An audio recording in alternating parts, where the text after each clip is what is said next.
Oi, gente, beleza? Vim trazer mais um assunto da geografia para vocês. Bom, dentro da geografia, existe uma área do estudo que se chama Geografia da População ou Geografia Populacional. Pode aparecer com esses dois nomes para vocês, tá? Como o nome diz, Geografia da População se dedica a estudar a população em determinado espaço geográfico, como que se dá a composição, a distribuição e o crescimento da população. Essa área estuda alguns tópicos que são observados através do espaço e do tempo. Como exemplo, fenômenos demográficos, eu vou explicar isso mais para frente, tá? Crescimento e diminuição da população, os movimentos de mobilidade, por exemplo, imigração, entre outros. Quais são as principais estruturas ocupacionais de cada região, de cada população? Como que se dá os agrupamentos humanos e quais as características desses agrupamentos? E como que os países reagem a esses fenômenos, beleza? Essa área, ela se baseia em outras áreas do conhecimento também para melhorar os seus estudos. Como, por exemplo, ela se baseia nas áreas da biologia, para falar um pouco sobre taxa de natalidade, taxa de fecundidade, distribuição por sexo, entre outras coisas. Também se baseia nas culturas de cada região, na etnia, para saber religião, para saber entre outras coisas que tem relação com a cultura. E também se baseia com conceitos socioeconômicos, né?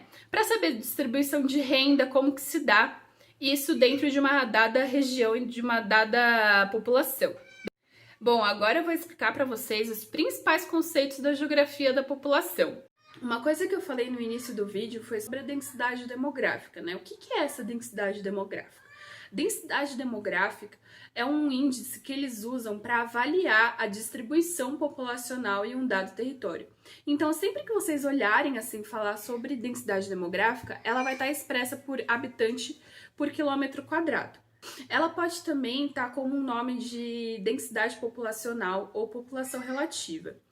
Outro conceito que vocês vão olhar bastante assim nessa geografia populacional é sobre população absoluta. O que é a população absoluta? A população absoluta é a população total daquela região. Então, sempre que vocês olharem população absoluta, lembre que população absoluta é a população total da região. Alguns dos indicadores que eu vou explicar aqui no vídeo, eles são realizados a partir de cálculos.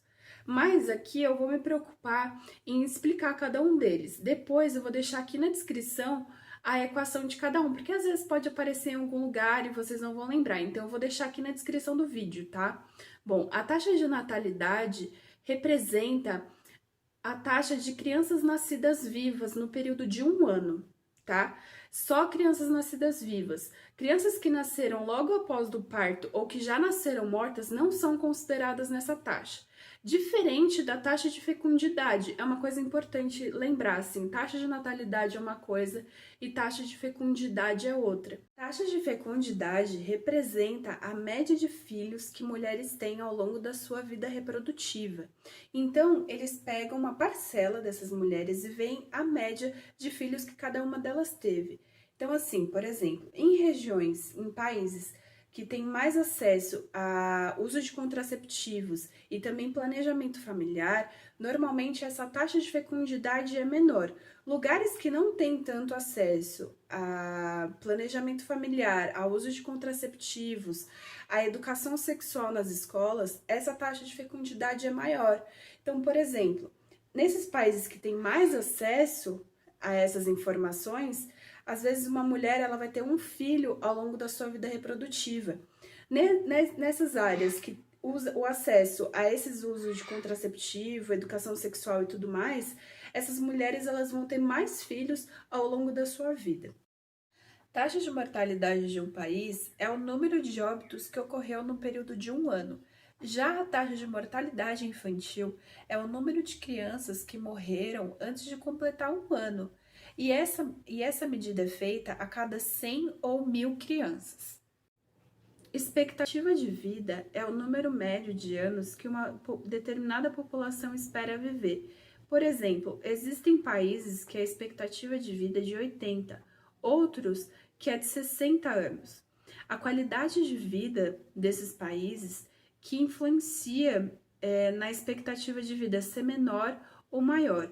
Por exemplo, se existem lugares que não tem muito saneamento básico, não tem muita qualidade nos sistemas de saúde e de educação, de segurança pública também, a expectativa de vida vai ser menor. Se existem países que sofrem guerras internas e externas também, eles podem também ter uma expectativa de vida menor.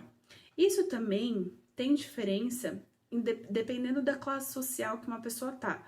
Por exemplo, se uma pessoa está numa classe social melhor e que tem mais acesso a sistemas educacionais de saúde e de segurança de qualidade, essas pessoas vão ter uma expectativa de vida maior. Diferente de pessoas pobres, por exemplo, que não têm muito acesso a sistemas de saúde e de educação de qualidade. E aí essas pessoas vão ter uma expectativa de vida menor. Quando a gente fala de crescimento vegetativo, a gente está falando do crescimento natural de uma região. Então, a gente pega a taxa de natalidade menos a taxa de mortalidade para definir o crescimento vegetativo daquela região. Bom, já quando a gente fala de crescimento absoluto, a gente pega a diferença entre nascidos e falecidos mais o saldo imigratório. O que é o saldo migratório? Saldo migratório é justamente o índice para saber quantas pessoas estão saindo do país e quantas pessoas estão entrando.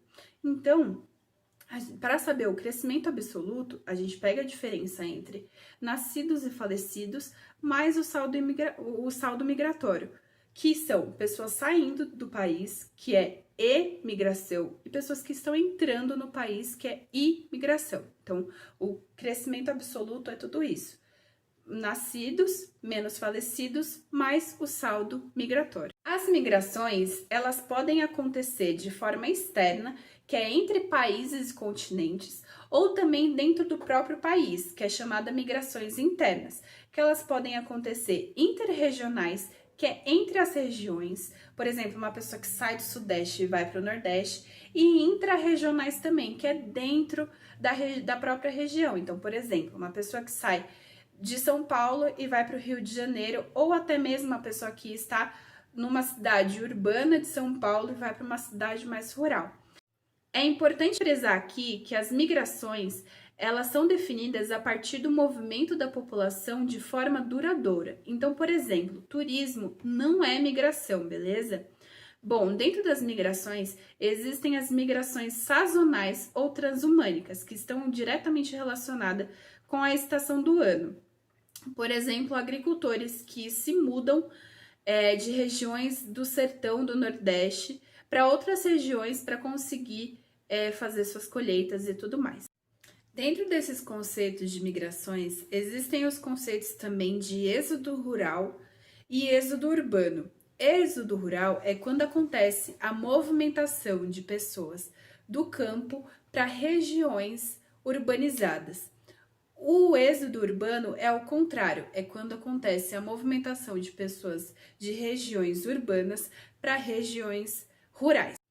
As migrações, elas não são movimentos forçados, diferente das diásporas, onde um determinado povo se movimenta, sai de uma determinada região devido à perseguição política, religiosa ou étnica. Outros indicadores importantes para análise da população é o IDH. IDH é o Índice de Desenvolvimento Humano, que ele faz uma análise qualitativa da população com base na saúde, educação e renda, para ver a qualidade de vida que essa população leva. Países que têm o IDH próximo de 1 têm uma qualidade de vida melhor. Outro índice também que é importante para análise da população é a PEA. A PEA é a população economicamente ativa. É justamente para definir a população que tem idade e potencial para ocupar cargos de trabalho.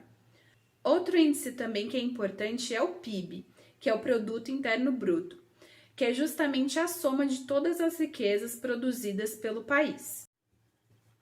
Bom, para finalizar a parte conceitual de geografia da população, eu vou falar um pouco mais sobre países populosos e países povoados e qual que é a diferença entre eles.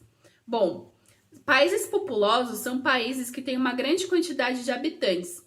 Diferente dos países povoados, que tem uma grande quantidade de habitantes por quilômetro quadrado. Por exemplo, o Brasil é um país populoso, mas não é um país povoado, justamente por conta da extensão do seu território. Alguns países povoados não estão na lista de países mais populosos. Normalmente, esses países são menores e têm uma população maior do que sua área comporta. Bom, gente, o vídeo de hoje é isso. Qualquer dúvida, pode perguntar pra gente aqui nos comentários ou chamar a gente no inbox pelo Instagram dos Professores Funkeiros ou no Facebook, tá? Que aí eles vão encaminhar vocês para conversar com a gente. Beleza? É isso, espero que tenham gostado.